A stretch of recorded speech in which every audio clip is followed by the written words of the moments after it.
How did the Storage Wars stars actually fare? The people we watched, cheered for, and joked with, did they win big or lose? Fans have been wondering if something awful happened when some of their favorite characters have disappeared from the screen over the years. Were there any repercussions behind the scenes? Or did they just disengage from the limelight? Although the truth is equally shocking, it isn't as dire as the rumors indicate. Barry Weiss. There was more to Barry Weiss than just Storage Wars.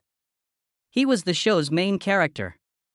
As soon as he arrived at his first auction in one of his vintage vehicles, sporting those trademark gloves and grinning mischievously, onlookers realized they were witnessing something exceptional. Barry was never the most vocal bidder or the most combative rival. He offered genuine joy instead, which was much needed by the show.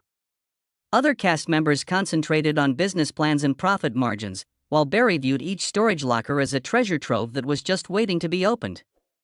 He saw stories, history, and adventure when he opened a unit, not simply dollar signs. He would chat about the music it used to play more than figuring out how much it would fetch when he located an old jukebox. Like a child on Christmas morning, his eyes would light up when he found vintage collectibles. Barry realized that you could not always sell the true treasure. There were moments when it was the thrill of discovering something new. His approach to the show was a welcome change. The produce industry was where Barry had already built his wealth long before storage battles. For him, the auctions were about having fun, not about surviving. He was able to bid on units that didn't appear worth much, take chances that others wouldn't, and pass up certain things just because they didn't pique his interest. Because of this freedom. Because it brought back memories of the excitement of discovery that initially drew them to the show, viewers adored this aspect of him. Even the most ordinary discoveries become amusing due to Barry's personality. A dusty piece of furniture could become a lesson in craftsmanship from decades ago, or a box of old books could become an intriguing conversation about forgotten authors. He was also not merely superficially knowledgeable.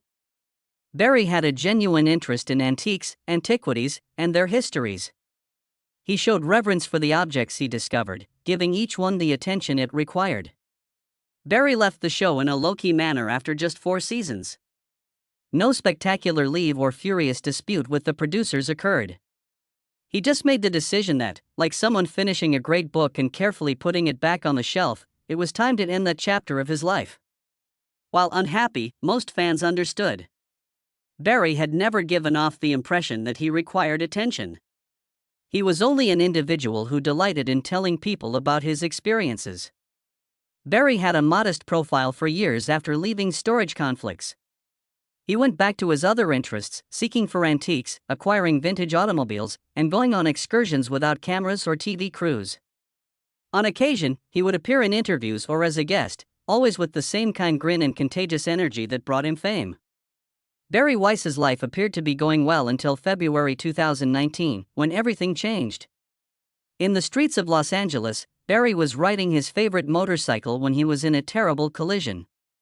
He suffered major injuries to his legs and chest, several shattered bones, and extensive internal damage as a result of the horrific accident. All of a sudden, the man who felt unstoppable and confident enough to enter any storage facility was in a hospital bed, battling for his life. The recuperation procedure was challenging and drawn out. After undergoing multiple surgeries, Barry had to spend months recovering. The same hands that used to meticulously inspect antique artifacts suddenly had to relearn simple motions. The legs that got him through so many auctions needed to learn how to walk pain-free. The forced silence must have been very difficult for someone who had led such an exciting and energetic life, but Barry's spirit, the same attitude that won him Storage Wars followers' affection, saw him through. The same patience and curiosity he had earlier applied to storage lockers he applied to his recuperation. He took mending one day at a time, treating it like an adventure rather than hurrying through it or being upset when things didn't go as planned.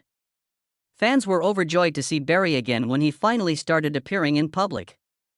There was something odd about his speed, yet his humor and friendly smile remained intact. He spoke with a bit more consideration and moved with a little more care. He had been altered by the event, but his spirit remained unbroken. Dave Hester. Dave Hester was the one who, just to frighten the other players, slammed his chips down with a smile if Storage Wars were a poker table. The man you love to despise was him from the first episode.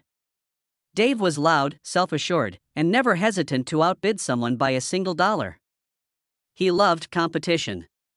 His notorious youp served as both his trademark and a source of frustration for the other bidders. He desired final word, maximum profit, and the best locker. Dave's narrative, however, took a dramatic turn in February 2018. After having a stroke late one night, he had trouble speaking and moving about. He was laying in a hospital bed, facing weeks of rehabilitation, rather than in front of a storage unit. It was a humiliating experience for a man who thrived on dominance. Dave briefly vanished from the show. Once battling tooth and nail over dusty boxes, the guy now faced a new battle, his own health. Regaining his strength gradually, he went back to the world of auctions. Fans were aware that storage battles was no longer his primary focus. He appeared to be more at ease, less preoccupied with ongoing conflicts, and more intent on having fun. Even if they didn't enjoy his antics, people still appreciated the man for overcoming a potentially fatal situation. It demonstrated that even the loudest voice must occasionally become silent before resonating. Ivy Calvin. Ivy Calvin did not enter the storage wars with ease. He strode in as though he was the owner. Ivy, a former mixed martial artist and arena football player, exuded a confidence that immediately caused people to move aside. He was referred to as Palmdale's King and was able to quickly identify a valuable locker. Ivy saw the storage game as an opportunity to run a tight ship, not merely to make money. He was proud of his resale shop in Grandma's attic, where each item had its own spot. Under a stack of dusty blankets, he was the sort of buyer who could find a buried gem and yet find time to chat with his rivals. But as time went on, people realized that he was becoming less frequent. He still had his competitive edge and loud laugh, but they were less frequent. Outside of the spotlight, Ivy was concentrating on his well-being and increasing his family time. His boys frequently accompanied him in his subsequent appearances, transforming the auctions from stressful competitions into family vacations. Ivy proved that sometimes the greatest triumphs take place out of the spotlight by resigning without a fuss. Daryl Sheets. If Barry Weiss was the cool uncle, then Daryl Sheets was the crazy older cousin who would wager everything he had for the chance to win. Daryl, also known as the Gambler, lived up to his moniker by constantly aiming for the big score.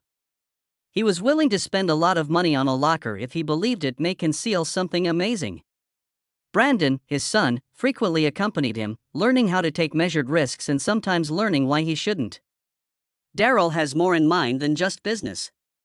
His goal was to leave a legacy that his son would be proud of. However, everything changed at the beginning of the year 1900. Daryl experienced an unexpected chest ache after a typical day.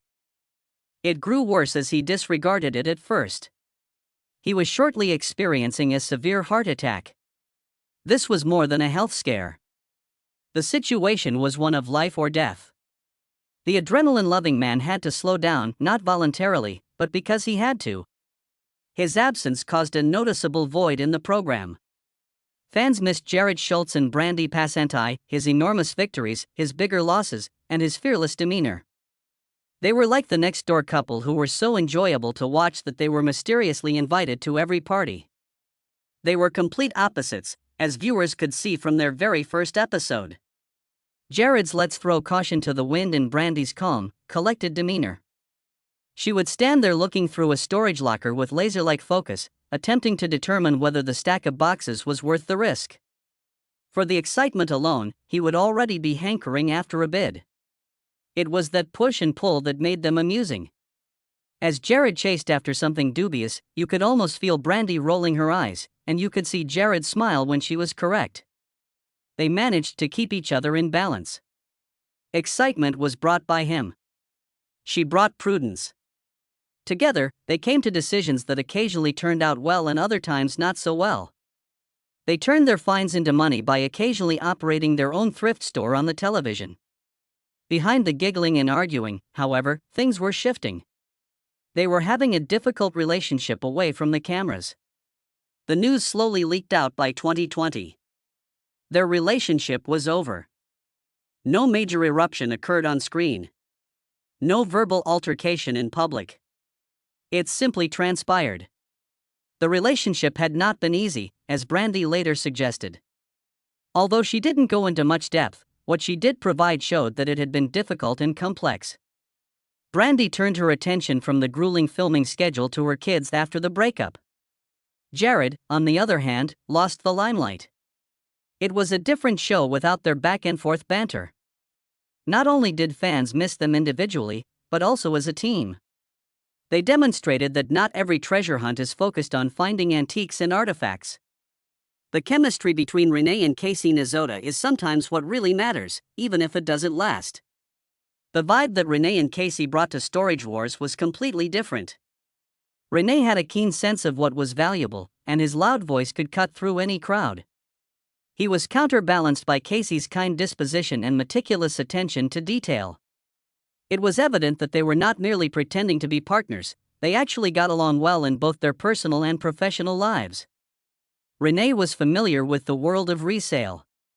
It was all around him growing up, and he had years of experience finding gems and making money off of them. Casey didn't only follow along. From managing the economic side of things to identifying high-quality objects, she possessed unique skills. Together, they formed a formidable squad. They also didn't mind having a little fun. Their on-screen exchanges were lighthearted, but it was always obvious that they appreciated one another's intuition. They all joined in celebrating their tremendous win. They dismissed a locker that proved to be a disappointment and went on. However, life tends to change priorities. The father of Renee died in 2023 following a brief fight with lung cancer. Fans could hear the anguish in Renee's voice as he talked about the challenging time. He conveyed his sincere appreciation to the audience and friends for their support. Dan and Laura Dotson's quest seemed to take on a new dimension after the loss, one that was less about chasing the next great win and more about creating something enduring. For many fans, Storage Wars wouldn't be the same without Dan Dotson's pulsating chant and his wife Laura's radiant grin. They did not come to bid. They did it in style, and their purpose was to keep the auctions going. Long before the show started, Dan was an auctioneer. Even an old stack of boxes could seem exciting due to his quick-fire delivery. By his side, Laura maintained a positive vibe and a welcoming environment. Despite the tight bidding, they worked together to keep the pace steady. However, in February 2014, their world nearly collapsed. Dan woke up one morning feeling strange. After a few minutes, he began to lose his vision and passed out. Laura made no hesitation. She hurried him to the hospital right away. The cause was quickly identified by doctors as a brain aneurysm.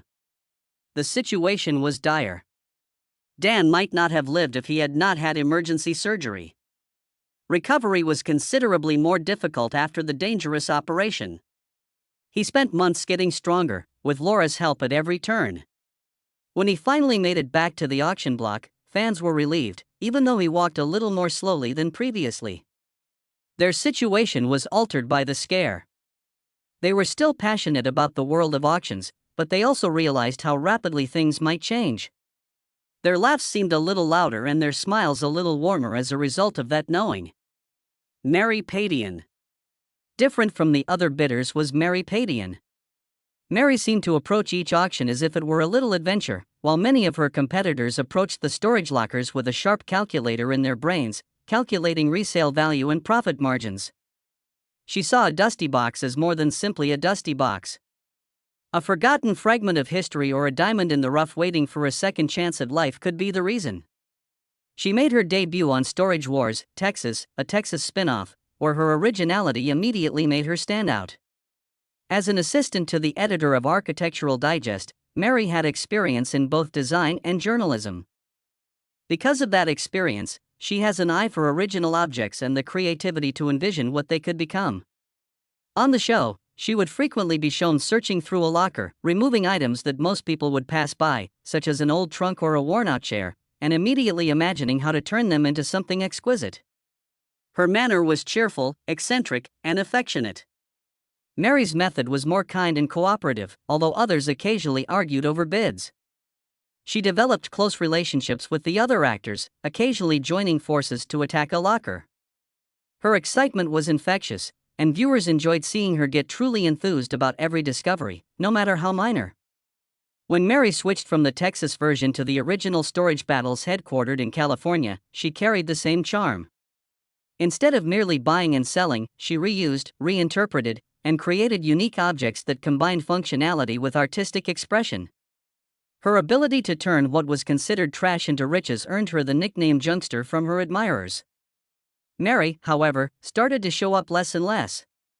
In order to market her restored goods to clients who appreciated her passion for imaginative upcycling, she turned her attention to operating her internet business.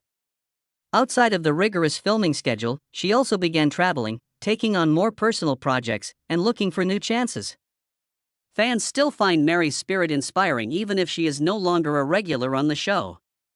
She showed that enthusiasm, creativity, and discovering beauty in the most unlikely locations could all be important aspects of Storage Wars, in addition to financial gain. Emily Wares. Even though Emily Wares joined Storage Wars later than others, she had impressive credentials when she did. She began her career as an auctioneer at the age of 17 in Iowa and was already an award-winning auctioneer by the time she made her appearance in Season 10. She gained notoriety for her lightning-fast chant and assured stage appearance while training under her father, who was also in the auction industry. She introduced a fresh element to the presentation. There was no bidder. She managed the auctions with expertise and accuracy. Emily's manner was professional and clean, and even the more experienced actors were amazed by how quickly she could speak. In a business that is frequently dominated by older males, she broke expectations by being one of the youngest professional auctioneers to ever appear on the show at the age of 27. In addition to Storage Wars, Emily was a notable figure in the industry because she had participated in and won other auctioneering contests. She maintained a lively pace throughout the event, but she also didn't hesitate to joke around with the bidders, frequently reacting quickly to their humor. Her combination of talent and charm was well received by fans, and she soon gained popularity. Although Emily only appeared on Storage Wars for a season or two, there was little controversy around her departure. Rather, she chose to concentrate on her private life. She married her lifelong companion, had a family, and even took up singing, another passion. As evidence that her abilities went well beyond the auction block, she started releasing her songs online and performing at local gatherings. Crossley Kenny. Even in a packed auction, you couldn't help but notice Kenny Crossley. Even a bad locker might become a humorous time thanks to his effortless charm, strong southern drawl, and sharp wit. In addition to purchasing storage units, Kenny was there to enjoy the journey, meet friends, and have fun. Before joining the Storage Wars cast, Kenny had a colorful past and was originally from New Orleans. His experiences in police enforcement, business ownership, and even odd occupations seemed to have given him a wealth of anecdotes to relate. He became involved in storage auctions through a friendship with one of the most popular and eccentric stars on the show, Barry Weiss. At first, Kenny accompanied Barry on his crazy shopping excursions. His real down-to-earth nature and sense of humor won over fans right away. After Barry left the show, Kenny remained and established himself as one of the regulars. His bidding style was informal. He didn't like to argue passionately about a locker. He chose his areas instead, occasionally aiming for tiny units that others missed. He has a talent for identifying odd and quirky objects, which goes well with his cheerful disposition. Throughout the seasons, Kenny gained recognition for his catchy one-liners and capacity to make even the most difficult bidding situations humorous. Regardless of whether they were co-stars or home viewers, he had a way of making everyone laugh. After a while, Kenny started to show up less. It has nothing to do with animosity or drama. He merely focused on other endeavors, such as opening a donut store and his own apparel line. Nevertheless, his absence was not overlooked. Online posts from fans routinely inquire as to his whereabouts and potential return date.